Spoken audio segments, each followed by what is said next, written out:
There's a man in Caracas. His name doesn't matter. What matters is what he's holding in his hand. It's a gold ring, his wife's wedding ring, and he's standing outside a makeshift water station, a guy with a hand pump and a few jerrycans, trying to trade it. Not for diamonds, not for cash, not for anything you'd expect a gold ring to be traded for. He's trading it for clean water. And the man with the water pump?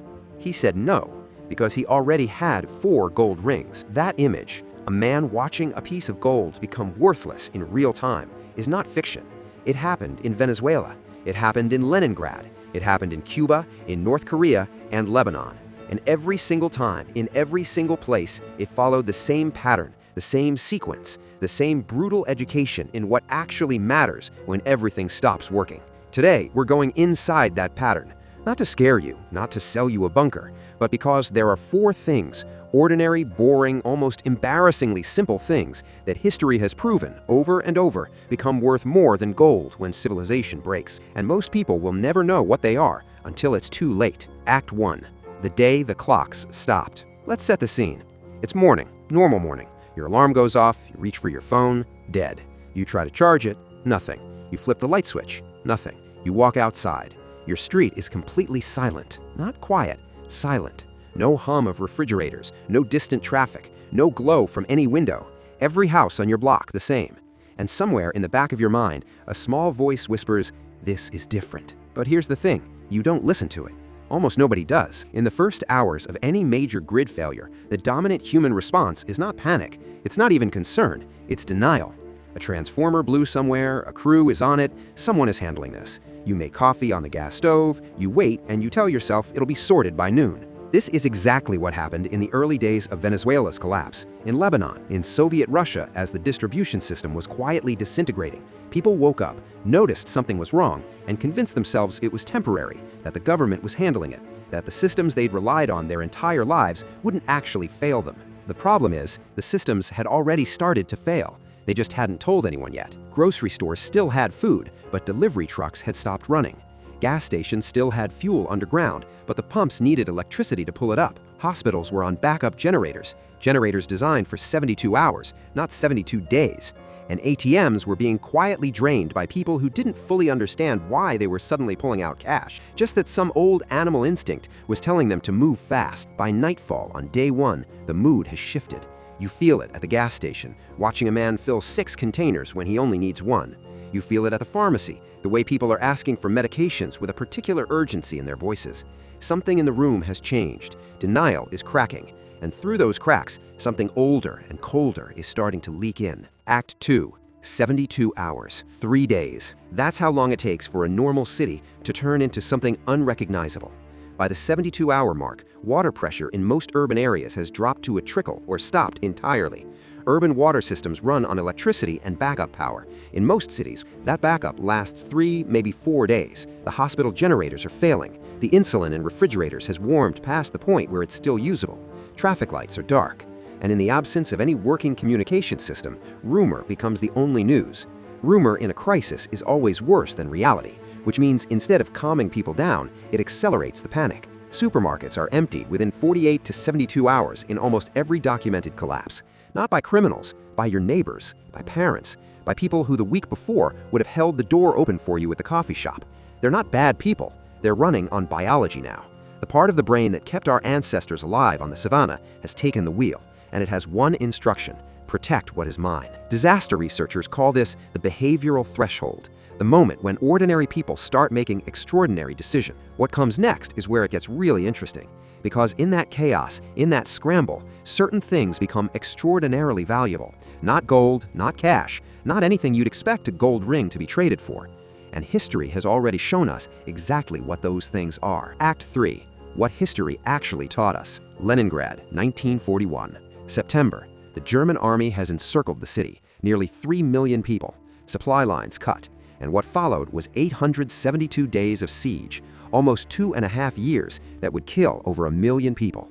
At the worst point, the food ration was 125 grams of bread per day. People burned their furniture for warmth, ate wallpaper paste, boiled leather belts into something resembling soup. And in that city, in that nightmare, the most powerful man on any block was not the richest. It was not the man who had gold hidden in his floorboards. It was the man who had a working hand pump and knew where a clean well was buried under the rubble. People traded wedding rings for a handful of flour. They traded gold for candles, for salt, for a lighter that still had fuel. The currency of survival had completely changed. Cuba, early 1990s. When the Soviet Union collapsed and overnight cut off Cuba's supply of oil, food, and industrial goods, the Cuban economy fell off a cliff. GDP dropped 35% in 3 years. Tractors were replaced by oxen. Urban gardens appeared on rooftops, on balconies, in parking lots. The people who made it through best weren't the ones who had the most goods mindedly privately. They were the ones embedded in networks, neighborhood cooperatives, informal exchange systems, skill-sharing circles. A doctor who taught neighbors basic medicine got food from urban gardeners in return. A mechanic who kept bicycles running never went hungry. The community became the currency. Venezuela, 2016 to 2019. This one is not history, this is recent memory. Inflation rendered money nearly meaningless. Salaries couldn't buy a single carton of eggs. People carried stacks of cash or used digital apps. Goods were priced in US dollars, though most earned in bolívares. Bartering made a comeback. Eggs for cooking oil, soap for aspirin. A study over 6,000 households by 3 of Venezuela's main universities found that 74% of the population had lost an average of 19 pounds in 2016. One father, named Rainer Espejo, discovered his 2-year-old had leukemia. To get her medicine, he had to rely on a neighbor who worked in Colombia to smuggle it across the border. With rolling power cuts, his daughter went through treatment with sporadic air conditioning and chronic water shortages. And in Caracas, a modern, urban, globally connected city, the things that people would trade anything to obtain were not gold, not silver, water, medicine, food, and fire. The things that keep bodies alive. So we arrive at the question these events answer with a clarity that's almost uncomfortable. What are the 4 things that, across every collapse in recorded history, become worth more than gold? The first, clean water, or the ability to make it. The human body starts failing without water in 3 days. 3 days, that's your entire window. In a long-term disaster scenario, water purification tablets and filters will be in high demand. Water is not just needed for drinking, but for cooking and hygiene. A gold bar cannot hydrate you. A diamond cannot filter contamination from a river. But a quality filtration system, or even just the knowledge of how to build a basic gravity filter from available materials, is something people in every documented collapse have traded virtually anything to obtain. In Venezuela, families were paying weeks of income for a single container of clean water. In Puerto Rico, after Hurricane Maria, people drank from potentially contaminated streams because the alternative was dying of thirst. In the siege of Leningrad, the most powerful man on the block was not the wealthiest, it was the one who knew where a clean well was buried under the rubble. Water is the foundation. Everything else builds on top of it. The second, medical supplies and antibiotics. This is the one most people underestimate, even the people who think they're prepared. We've grown up in a world where medicine is just available. You feel sick, you get a prescription, you're fine in a week. We've completely forgotten that for most of human history, for thousands of years, a simple bacterial infection was a death sentence. Antibiotics are essential in any crisis. A $20 bottle of antibiotics is priceless in a real collapse because it can literally be the difference between life and death. An untreated wound, dysentery from contaminated water, a respiratory infection spreading through a population with no pharmaceutical intervention. These are what killed people in Leningrad, in Cuba, in North Korea. Not just bombs and famine. Infection, fever, the body unable to fight something that under normal circumstances would be a minor inconvenience. In Venezuela, 40% of medical professionals had left the country, and supplies of medicine were at just 20% of levels needed. In 2015, the government reported that 1/3 of patients admitted to public hospitals died. A serious medical kit, not a Red Cross Band-Aid collection, but real broad-spectrum antibiotics, wound care supplies, fever reducers. This is something people will trade gold for in a collapse, because gold cannot stop a septic infection. The third, preserved, calorie-dense food. Not fancy, not freeze-dried gourmet rations. Rice, salt, sugar, cooking oil, dried beans, honey, which has essentially infinite shelf life and doubles as a wound antiseptic. These are the exact items that functioned as currency in Leningrad, Cuba, the Soviet collapse, and Lebanon. During the Great Depression, when the dollar collapsed, basic items became currency. Tobacco, alcohol, canned goods held more practical value for trade than paper money. And salt, specifically salt, keeps appearing across every collapse event in history as one of the most traded commodities. It preserves food. It makes food edible. In North Korea's famine of the 1990s, salt was used literally as currency. Spices and salt have been popular trade items for hundreds of years and will likely provide high barter value in collapse scenarios. Salt not only flavors food, but can be used to preserve it. When grocery store shelves have been empty for 2 weeks and a family hasn't had a full meal in 4 days, a 5-kilogram bag of rice is worth more than a gold coin. Because the gold coin cannot be eaten. The person with 100 pounds of stored staples in a grid-down scenario isn't just surviving, they become one of the most quietly influential people in their community. The fourth, fire, and the ability to make it reliably. This one surprises people, but the historical record doesn't leave much room for debate. Heat is a survival requirement, not a comfort. Cooking food destroys pathogens. Boiling water makes it safe. In cold climates, warmth is the line between alive and dead. In Leningrad's winters, people burned furniture, books, even their floors. They weren't being dramatic, they were making the only rational choice available to them.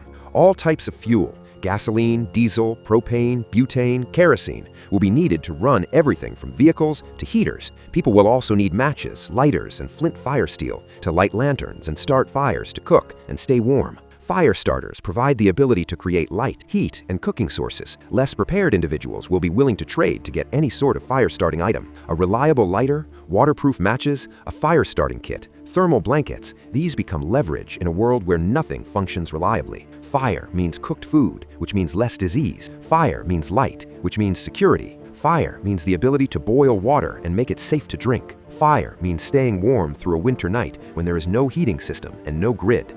The person who can reliably make fire when nothing else works has something that transcends any monetary system. Act 5. The part no one wants to hear. Here's the thing the survival content industry almost never talks about honestly. Supplies alone are not enough. In every collapse event we've studied, every single one, the people who made it through weren't the ones who had the most stuff hidden away. They were the people embedded in communities, people with skills, people who had built relationships before the crisis began. The Cuban special period proved this more clearly than anywhere.